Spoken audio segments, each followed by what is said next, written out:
अस्य श्री श्री सुब्रह्मण्य कवच स्तोत्र महामन्त्रस्य ब्रह्म ऋषिः अनुष्टुप् छन्दः।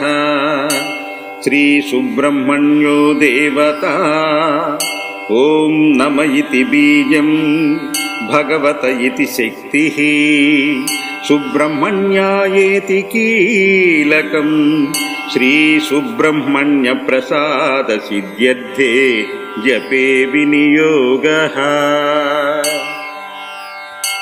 करन्यासः साम् अंगुष्ठाभ्यां नमः सीं तर्जनीभ्यां नमः सूं मध्यमाभ्यां नमः सैं अनामिकाभ्यां नमः सौं कनिष्ठिकाभ्यां